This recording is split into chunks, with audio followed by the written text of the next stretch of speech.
Hello. Special thanks to Own a Saber for sponsoring our 90,000 subscriber lightsaber giveaway. All the details in the pinned comment down below. Our story begins after the fall of the Galactic Republic. Jedi Masters Obi-Wan Kenobi and Yoda returned to the Jedi Temple to see if anyone had survived. As of right now, there wasn't a sign of anyone having survived. They walked through the halls of their temple, looking at all of its destruction, realizing what had beset their order. They left it to shambles, and the Sith took advantage of their abandonment of the order. Yoda felt great shame, he felt great failure, and it sat in the forefront of his mind and of his heart.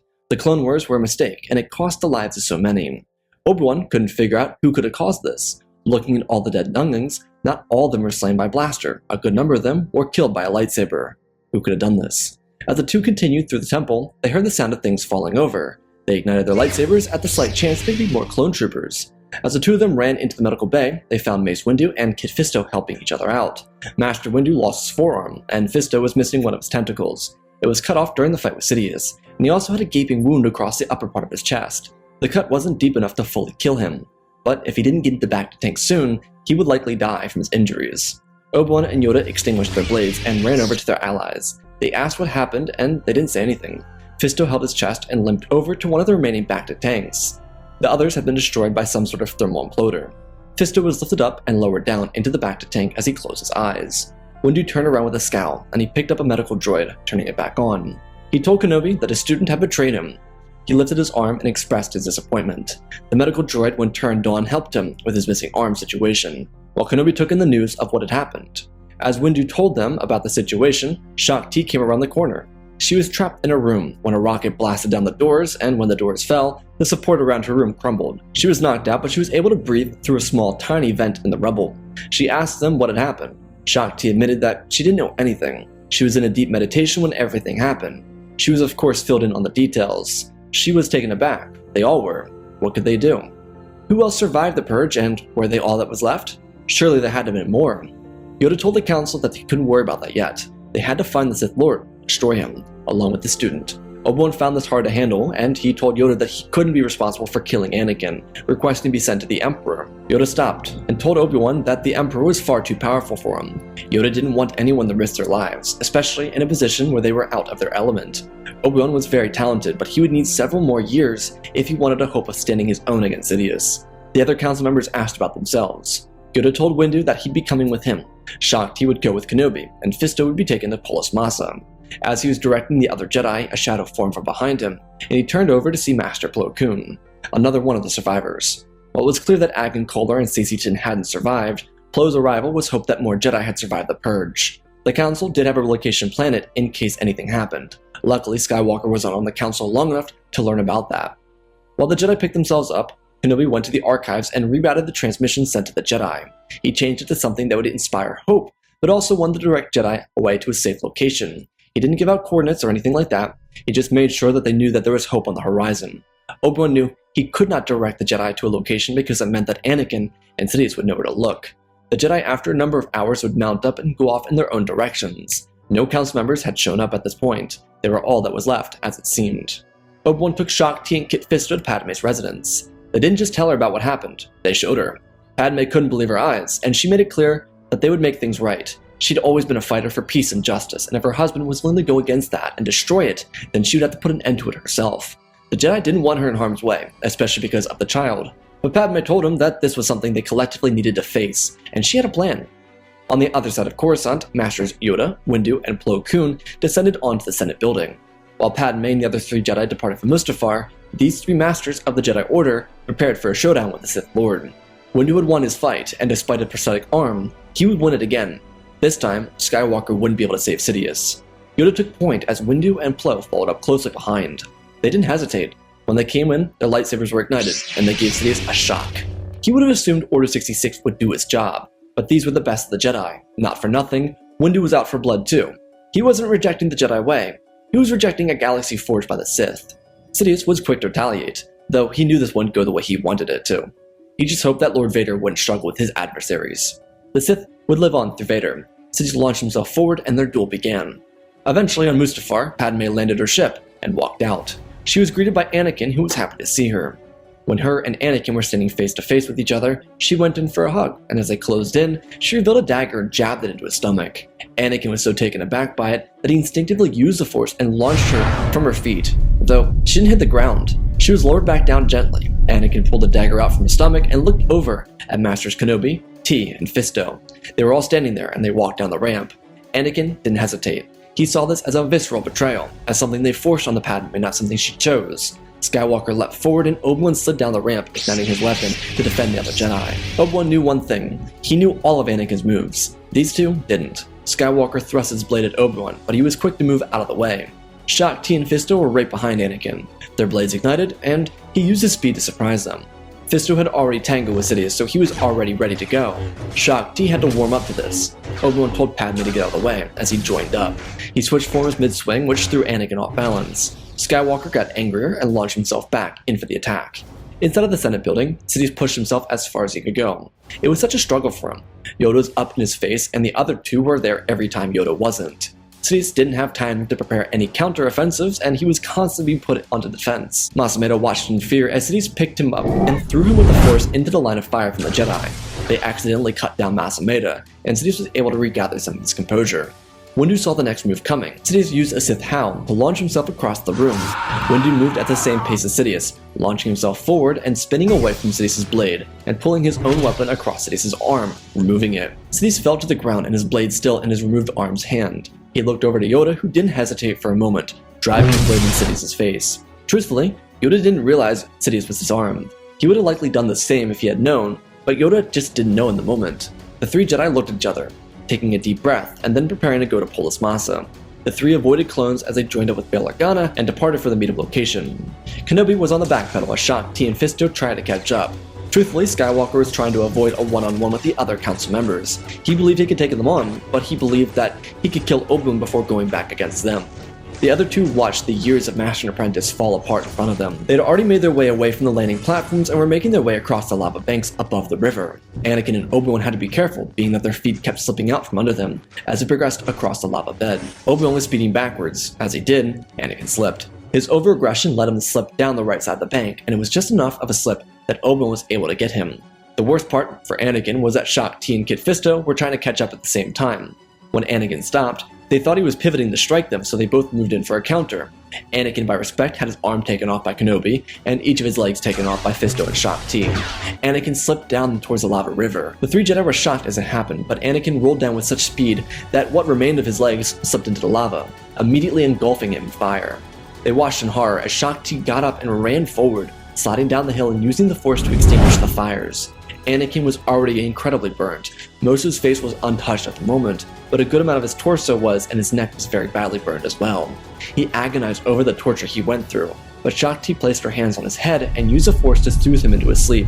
Fisto and Obi-Wan were taken aback by this action, but she looked up and told them that regardless of his actions, they could not let him die like that. He should have perished by their blades, rather than the fire. She asked that they come down and help her. The trio was able to get Anakin to the ship, and they departed from there to Polis Massa, which was the Jedi location to go to. The Council knew it would be a safe place to go because it was neutral space, and it was just a medical facility. When Padme's ship arrived, there was more than just the Tantive 4. There was a number of Jedi starfighters, and even more than that, Jedi shuttles and Republic shuttles. As they ushered Padme and Anakin into the facilities, they saw the rest of the surviving Council members. Plo, Mace, and Yoda were alright, which was a great relief, but so were Coleman Kaj, Stas Ali, Depa Balaba, Opal Rancisis, and Kiadimundi. Depa had with her student Caleb Doom, who was clearly rattled by the entire experience. The Council members were talking to each other, and Caleb stood so closely to his master, with his shoulder attached to her side. He didn't want to be anywhere without her. It was a terrifying experience, and he was just glad that she was able to survive and help them both survive. When the trio from Mustafar entered, the collective survivors turned around with profound happiness. For Yoda, Windu, and Plo, they weren't so pleased to see Anakin. The other masters were unaware of Anakin's betrayal and believed that Skywalker was a protector of the Jedi, and was harmed saving his friends. Obi-Wan took Padme into the medical room, where he made sure everything was alright for her, and she was grateful for his friendship. Obi-Wan stayed with her while Shock T and Kit Fisto put Anakin into a Bacta tank. The Jedi all ushered themselves over towards the two of them, as Yoda and Windu asked what had happened. Shock T explained what happened and told them that she believed a more peaceful death would be better of an option. Windu stopped her. He told her that it wouldn't be the best option. The Council members looked to Windu as he stood there, looking over at Anakin. Skywalker was awake to some degree and his eyes were situated on Windu. who seemingly had his life in the palm of his hands. Mace walked up to the bacta tank and told Skywalker that he wouldn't die. He would see what his actions did to the galaxy. Windu looked at his hand and told the Council that it wasn't the Jedi way. He would live with his own actions. If he wanted to face them, then they would finish what they started. He stood in front of all of them, and they collectively understood if Anakin tried to fight, he would die. Mace never hated Anakin. He told Obi-Wan countless times to have faith in Anakin. Mace certainly never trusted Skywalker, but that's far from hating him. While Mace trying to kill Sidious may have not been the Jedi way, it would have saved the galaxy from what had happened. Now Mace was doing the same thing to Anakin. He could languish through what he had brought upon himself, but not just himself, the galaxy. Mace didn't see this as torture, but he knew that once Anakin became Anakin again, he would see what he had done, and it would eat him up from the inside out, especially if what Anakin did was kill his Padawan and lose his apparent wife. Windu walked out of the room, leaving Skywalker to bask in his silence. The bacta tank was certainly helping with his injuries, but the medical droids had a lot more work to do. Mace continued into the corridor and walked over to where Kenobi was. He was still by Padme's side, helping her through the birthing process. They were twins, and now the Jedi were left with a number of decisions. They had debates circulating around with what they should do. The Sith were gone, but the Empire would turn against the Jedi even harder than they had before. The Jedi were now enemies of the Empire, and with the clone armies around the galaxy, they would continue to be hunted. Bail Organa came to the Jedi and informed them of something terrible. Turns out with Mas Amedda dead, because of Palpatine, and Sidious dead, the Senate fell to the knees of Admiral Tarkin. He used his closeness with the Emperor to steal control over the Senate. It was forceful too. Tarkin used his clones to become Emperor, and he also made it so whoever challenged him would be arrested, which forced members of the delegation to 2000 to go into hiding. Bail and Padme were already safe where they were, but Chuchi, Mothma, and the countless others were in immediate danger. There were also squads of clone troopers being sent out to deal with this. The Jedi, on the other hand, waited for Padme to recover before relocating everyone, including Skywalker and the twins, to a planet called Ossus on the far side of the Outer Rim territories in the Auril sector. They took Padme's ship and the Tantive 4 to get there. It was from here that they would build themselves a new Jedi Order, though there was an issue amongst the members. While the Collective Council was ready to bunker down, there were members like Plo Koon, Mace Windu, and Kit Fisto who wanted to get back out the galaxy to help. There were still countless younglings and Padawans who needed to be saved and brought back to Ossus. The Council needed to make a decision, and they also couldn't leave Anakin alone either. While Padme was alright, she was still going through the basic recovery process, and her children were being taken care of as well. The issue really became a matter of what to do. Windu devised a plan, one that would work in cycles. Of course, Kale of Doom wouldn't be leaving the planet, but it would have Jedi Masters going out in duos. It was a part of Yoda's and the High Republic's plans during that era. It was a change that forced every Jedi to go with another Jedi on all missions. Here, this would mean every council member needed to go with another one. Initially, Plo Koon and Obi-Wan as a duo, with Shaak Ti and Mace Windu as another duo, left on the first missions. This helped them find a number of younglings such as Gungi the Wookiee youngling, Nari, and Reva. They also were able to bring into their ranks Jedi Master Quinlan Vos, though it was becoming more contentious. Within a week of the death of Palpatine, the galaxy effectively was placed into a perpetual state of martial law. While this was in accordance to Palpatine's plans, these were plans for contingency rather than formation. Tarkin immediately ushered in the Tarkin Doctrine, which would heavily militarize an already powerful military. Windu over the course of this first week expressed his unhappiness with how everything played out. He stayed away from Ossus because he wanted to limit his time around Skywalker, and with good reason. Anakin took away everything from the Jedi, and he helped reduce the Republic into an empire. Mace also knew that due to Skywalker's disliking of him, that it'd be best to have other Jedi around him, specifically someone like Depa Billaba. She was a respected master and she had a maternal aspect that would mesh well with Skywalker. The Council also made a point to keep Anakin secluded from the rest of the Jedi returning. For members like Reva, who saw Skywalker inside the temple, it would only ignite their trauma into a source to seek revenge. The Jedi also didn't want Skywalker to die. He had, in the days since Mustafar, been really apologetic for his actions. Padme spoke to him, but she also didn't give him any sweet treatment. She was outraged. She loved who he was, not who he became. Why would he do such things? There was no reason to do it, and she sided with the Jedi. While Palpatine would have eventually gotten to be as bad as Tarkin, Padme couldn't even have her children or her own face shown in public, or she'd be arrested and her children stolen from her. What kind of life was this? A life that Anakin apparently wanted for them. Seeing as he helped it happen, she was also giving him the silent treatment. She hadn't spoken to him since the first day they were on Ossus. Yoda was constantly around Skywalker, meditating in the Force. He wasn't trying to heal Anakin, he was just simply trying to come to peace with his greatest failure. As Yoda was learning, failure was the greatest teacher. The other council members eventually broke off into their own little groups, being that the first two groups were being so successful. Coleman joined forces with Fisto, and Mundi joined forces with Stas. Depa refused to leave her student's side, and she stuck by his side along with the other younglings and former Padawans. making their home here at Ossus. Ahsoka, Tara Sinube, and Jocasta would eventually find their way to the Jedi homestead, and Keller and Beck alongside Grogu would too. As it became clear they had found and saved a good number of Jedi, the Council began to return to their hiding. It was clear there was some force of evil serving alongside Tarkin. While Obi-Wan and even Ahsoka assumed it was Maul, it turns out it was a formation of the Inquisitorius. Grand Inquisitor had gotten to a number of Jedi Padawans and turned them to the dark side. They were easily corruptible, and with dozens of blasters facing them, they were even easier to convince to join the dark side. The collective Jedi Order felt terrible for their failure, and they wanted to right the wrongs of the Clone Wars. But it wasn't that easy anymore. While Tarkin was just a figurehead, it had gotten to a point where it didn't matter what happened to him. Because Palpatine was dead, there weren't people vying for power under him. Tarkin, on the other hand, was really effective at keeping people in line, like a military officer would. So while things looked a lot more formal under Tarkin's empire, it was less helpful for the forces of good. With Palpatine, the Jedi could have killed him and then let the Empire eat itself alive. Now, with Tarkin, if the Jedi killed him, then the Empire wouldn't change. A new person would just rise up to the ranks and become Emperor, as Tarkin once. So now the Jedi needed to figure out what they would do. There was something, but the chances of it working were extremely unlikely. When Ahsoka returned with Rex, the Jedi learned that their clones hadn't selected to betray them.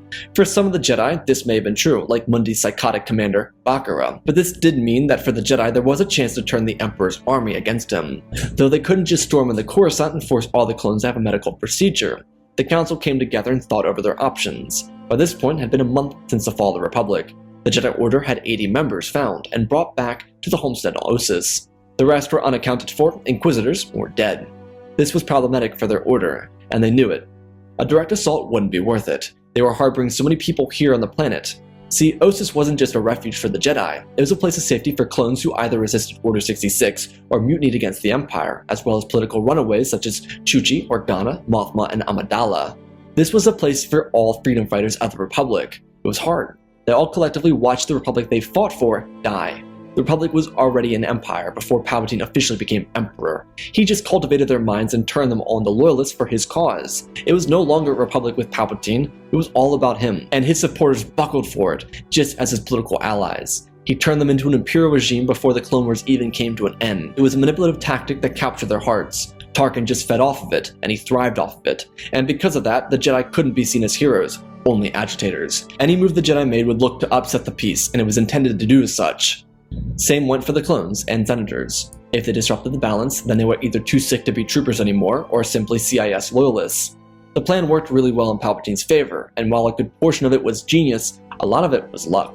Windu suggested the Jedi try and liberate worlds. If they could do that, then perhaps they could gain allies. Rex, who had clone brothers still fighting out there, discouraged it. Because while the Jedi were saving their brethren, Raxus, the former capital of the CIS, was ravaged by clone armies. The Empire wasn't just a form of government, it was a form of life. And while everything systems around the Empire did supported the Empire itself, its overbearing rule was such a crutch for every system in the galaxy. Tarkin manipulated the people by suggesting that every system was a vein and Coruscant was a heart. If the system decided to retaliate or stand against the Empire, then they would be shown the cost of such actions. The Jedi couldn't legitimately do anything unless they wanted to lose everything. This left them without answers and without actions to take. On the other hand, Padme was very encouraged to have Luke and Leia trained from birth. Initially, she would have rather let them grow up and choose their own life, but right now, it seemed as if they couldn't do that. At least with the Jedi, they had a shot to become someone rather than no one. And hopefully, they wouldn't end up like their father.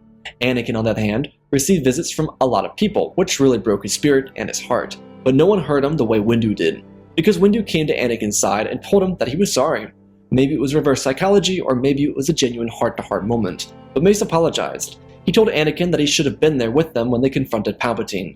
Anakin would have never chosen the path he went down if he saw what Sidious did to the other council members. At this point, after seeing the faces of those traumatized and tormented by the Purge, Skywalker couldn't live with himself. He was healing more than he ever would under Palpatine. He hadn't been outside the Bacta tank in the entire month since arriving here. He knew he did something wrong, and it was worn on everyone's face he saw. Skywalker didn't interact with the younglings or Padawans, but he did see Reva. He remembered stabbing her inside the temple, and he bathed in his pain. The pain he felt from what he did to them tortured him. Padme had visited Anakin a couple of times. She wasn't much for words still, but she mostly came to show him their children. She loved him, but she couldn't even look at him anymore. The first time they talked, she could, but now she couldn't. For Padme being a mother, she had to see what happened to all these kids. They were still playing with each other, being kids and all, but they were shell-shocked. Their expressions showed it. They were all children, but they all looked older than they should have been. The war took a lot from the Jedi, but these kids were never meant to see the effects of it up close.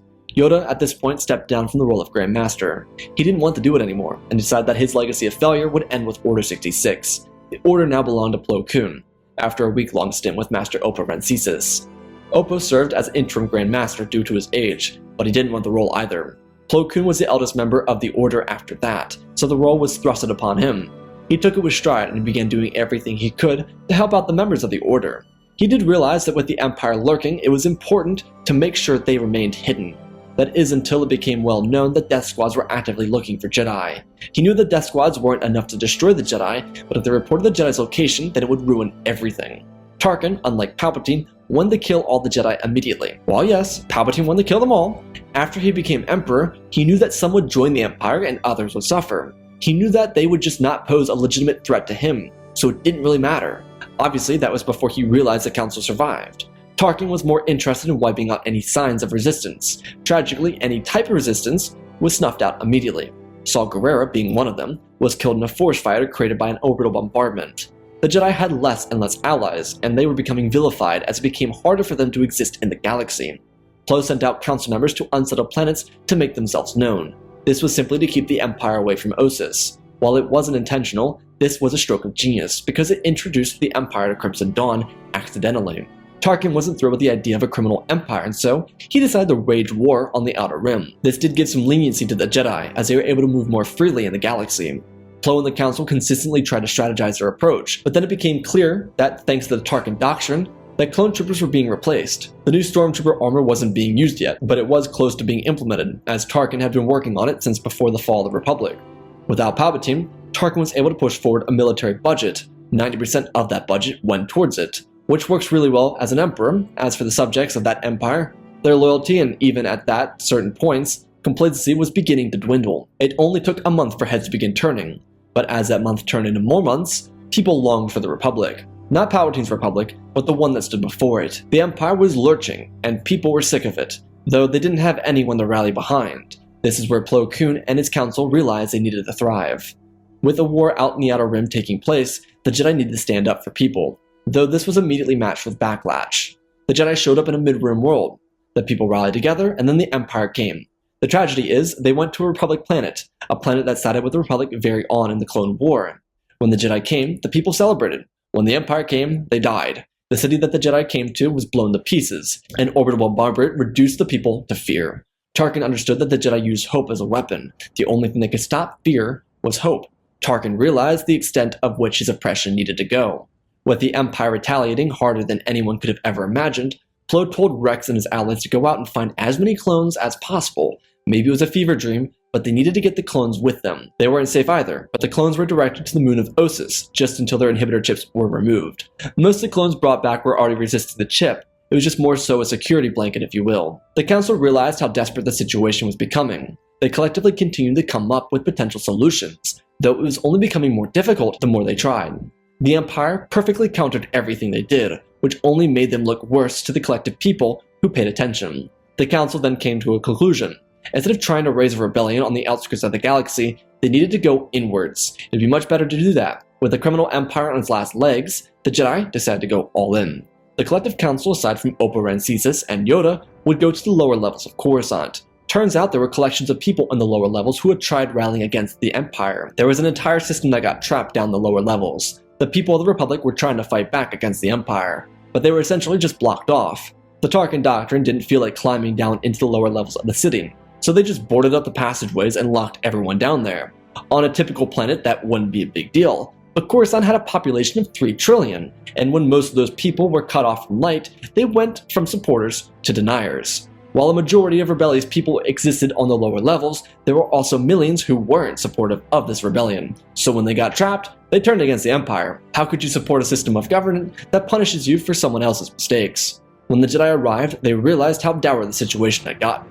It was fine the first month or so, without sunlight, but now it was bad. People also didn't have supplies. They were rationing to survive. There weren't enough weapons to fight back, and there were public executions daily. The Jedi weren't seen with positivity either. When they arrived, they were regarded as false prophets in a sense. They were warriors, and they divided a galaxy and allowed subjugation to rule on Coruscant and the galaxy. It was atrocious. The Council knew this. When they arrived, They knew that whatever happened, especially in a negative sense, the Jedi would inevitably take the blame for it. They had to be resilient and stand the test of time. Their order had seen many shortfalls, but never did it crumble. They wouldn't let it either. The Jedi Council divided up and began working with people.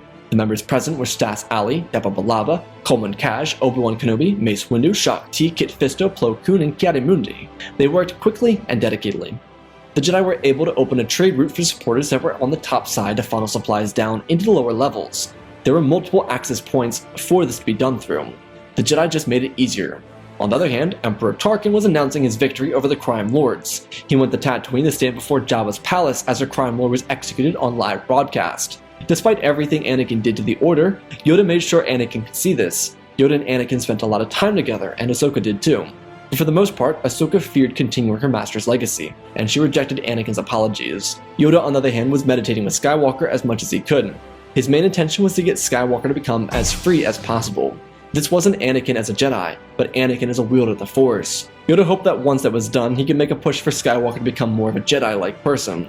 Back on Coruscant, the Jedi were accompanied by legions of clones. These clones had returned from the Oril system to join up with the Jedi. Obi-Wan would meet up with Cody for the first time since Order 66, and a number of other Jedi and clone commanders would reunite. Since the clones were with them, they began training people how to fight, and after another 3 months of preparing, the time was right. There was some tension with the top side, but no one knew the Jedi were down here.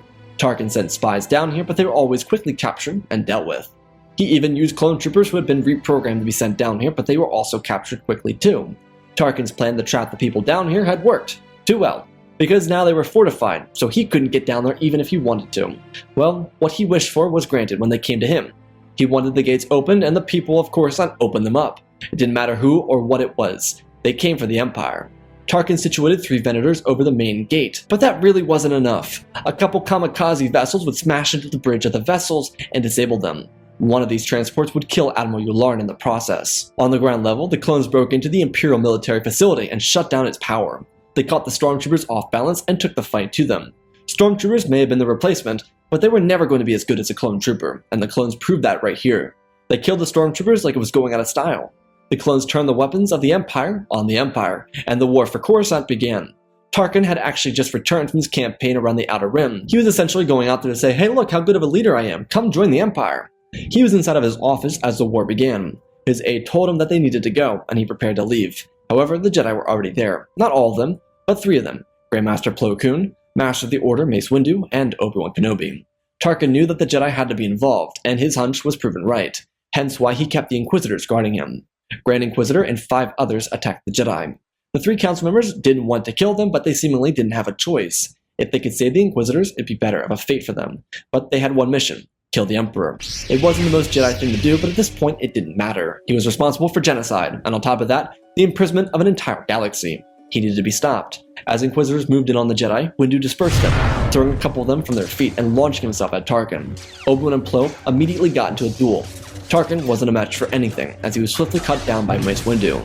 His advisor was thrown into the wall with the Force, and Windu engaged the other Inquisitors. On the street level, thousands of people were being killed. The Stormtroopers were still the most elite level of the Imperial Army, aside from Special Forces, of course. They were still hitting civilian fighters, but with the Jedi and clones on the front lines, their resistance was futile. Inside of the Senate building, a group of commandos, in other words, commanders, Rex, Gregor, and Wolf, led a group of senators from the delegation of 2,000 on a special mission. Padme, Rio, Mon, Bail, and a number of other of their allies made their way to the Senate chambers. There weren't any guards stationed inside the building, as most of them were in the streets fighting. This allowed the senators to hijack the system and broadcast themselves across the galaxy. There was no knowledge of this battle on Coruscant, and Tarkin wanted it that way. As the Faces of Hope took the stage, the Jedi finished up their battle with the Inquisitors. Windu, Obi-Wan, and Plo departed for the chamber where the senators were sending out their broadcast. They were explicitly told to focus on reclaiming the Republic. What happened to the Jedi could be dealt with later. At the moment, they needed to save the structure of the galaxy. If they didn't, then they would lose everything. The Jedi, they could survive, but the galaxy needed structure. As the Jedi stood by, Padme, Bail, Mon, and Rio captured the hearts of the disgruntled galaxy. Though it didn't bode well with Imperial officers. They knew where the chain of command went with Tarkin, and it didn't go to some scummy senators of an era of the Republic. The Imperial forces prepared to eviscerate the people on the ground. Senators crawled down from the skies above the city. The people on the front lines looked up. They were so close to claiming victory of the Empire on Coruscant until reinforcements came. While the people had their transports and vessels, They were being destroyed by Imperial fighter support. Everything seemed lost. The Jedi on the front lines tried getting their people to cover, but panic ensued. They lost their focus. Civilians became cannon fodder as clones and Jedi tried to round the people up. The stormtroopers were able to take advantage of the confusion and make the people suffer for it. Though, the Jedi had a surprise. During all these months that Yoda and Anakin spent time talking to each other, they helped each other in their own way. Anakin told Yoda to forgive himself, because despite his role in the Council as Grand Master, he couldn't have stopped Anakin in that moment. The reality is, Anakin couldn't blame anyone. He could if he wanted to. He could throw Obi-Wan under the bus or Windu for doing the same thing he did when he killed Dooku, but the reality is, he was at fault. He ignited his lightsaber and he cut Windu's arm off. He made himself loyal to Palpatine, and so despite his greatest failure as a man, Anakin could make things right. He and Yoda devised a plan to do such a thing. They acted on it as quickly as they could, and it couldn't have been better timing too. The two of them returned to Mustafar and activated the droid armies, specifically their navies, and sent them out on one mission, to Coruscant. As the Imperial fleet prepared to bombard the civilians of the Empire, the Senators tried to save the people from falling into the trap. The Empire was caught in a gridlock. When the Separatist flagships exited hyperspace, the Empire wasn't ready. Their fleet had all but turned around and descended onto the atmosphere. With their flanks undefended and those shields up, they were in for hell. Also, no one was really looking for approaching ships because there wasn't anyone in the galaxy to challenge the Empire. It cost them everything. Everyone who stood for the Imperial rule died as the CIS warships controlled by battle droids ripped apart the Imperial fleet before vanishing to never be seen again. When the smoke cleared after a long and arduous battle, the people looked at each other in confusion. They did it. They rose up against the Empire. It wasn't over yet, but the steps had been taken to rip it away. The Jedi retreated and people across the galaxy rose up. Many Imperials who joined the ranks to support the Empire wouldn't fire on civilians for no reason. Imperial officers who were loyal to Tarkin were killed by their own men for trying to execute crowds of people. There were still pockets of loyalists, but it was much smaller than the real Imperial fleet. The one who served the people of the Empire, that is. The Senators reclaimed their home inside the Senate, revoking the rule of the Emperor and becoming a republic. Padme left her children on Ossus because she trusted the Jedi, and they had done a fine job with them so far. Mon Mothma, Padme Amidala, Bail Organa, and Ryo Chuchi split up the power 4 different ways, and got rid of the Tarkin doctrine and defunded most of the Imperial military so they could focus on a time for peace. With 4 rulers, they were able to work everything down into a republic format before ripping out the dictatorship from the system. The Jedi returned to Ossus after losing only 2 Jedi Masters during the siege of Coruscant. Masters Coleman Kaj and Strass Ali died during the battle, but their deaths served a greater purpose, one that inspired a broken galaxy. When they came back to see Anakin freed from his Bacta tank and walking around, they learned of his return from the darkness, though he wasn't fully back and he wasn't planning on staying. He had a small chest plate that helped him breathe. He helped Yoda turn on the command to save the people from Coruscant, but now, he was leaving them be on his own. Anakin felt that he needed to go find himself. He needed to see if everything he did was worth it, and instead of having friends join him, he went alone. The way the survivors of the Purge looked at him was enough to scar him for life. It pained him to see what he did to them. Luke and Leia would continue their infancy training as it allowed them to naturally develop into Jedi, with Padme's approval, of course. Anakin left a message for Luke and Leia, as well as one for Padme. If he didn't return by the time they were adults, they could have it. Anakin's journey would have him out across the galaxy, searching for things to make him feel whole again.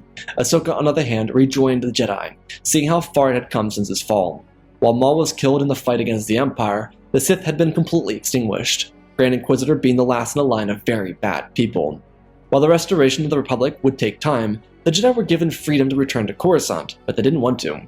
Instead of returning, they took all their artifacts and knowledge before returning to Ossus to fill the minds of the young with their information.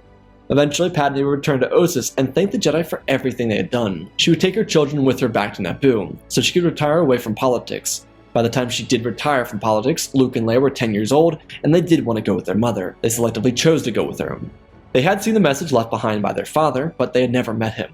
Anakin was able to locate some mystical beings, some never heard before, and others only known as myths, such as the Great Bendu.